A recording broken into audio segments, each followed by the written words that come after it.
I'm sure there was a lot of red flags, but they weren't prepared in handling somebody with psychosis. I thought I was just being insubordinate, so I experienced hazing. I was duct taped in the desert, and that really brought out my schizophrenia. But it wasn't the end there, it was just part of my recovery. My name is Jason Jepson. I'm here with my mom, who's my caregiver.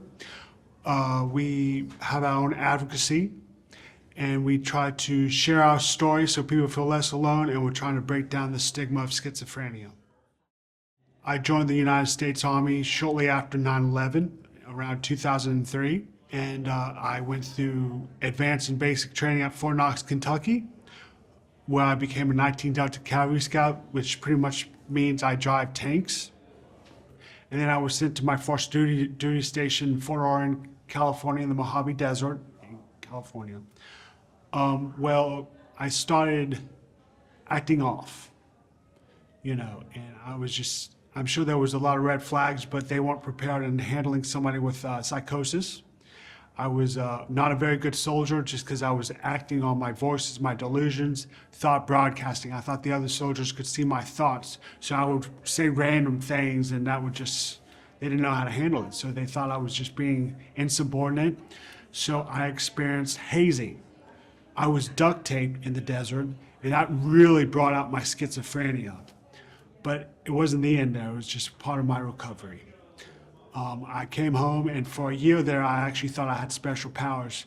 A lot of people said their voices and delusions are like made up or fantasy. Mine were either the soldiers I served with, old friends from high school and college. I actually knew them, so it took me a while to realize it was in fact schizophrenia.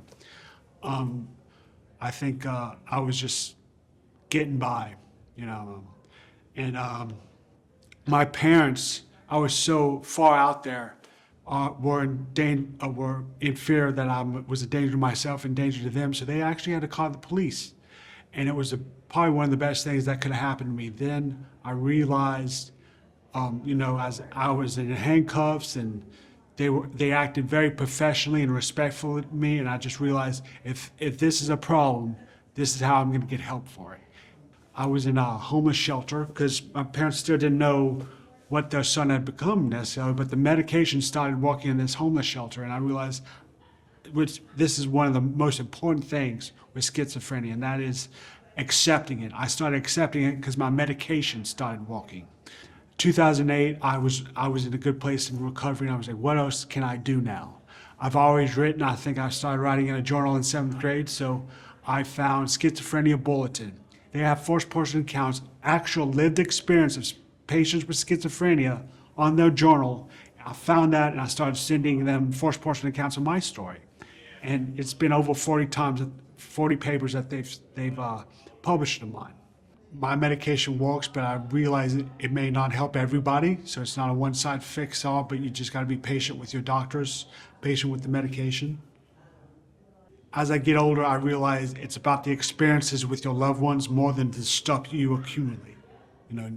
It's not fame, fortune. It's just family experiences and love.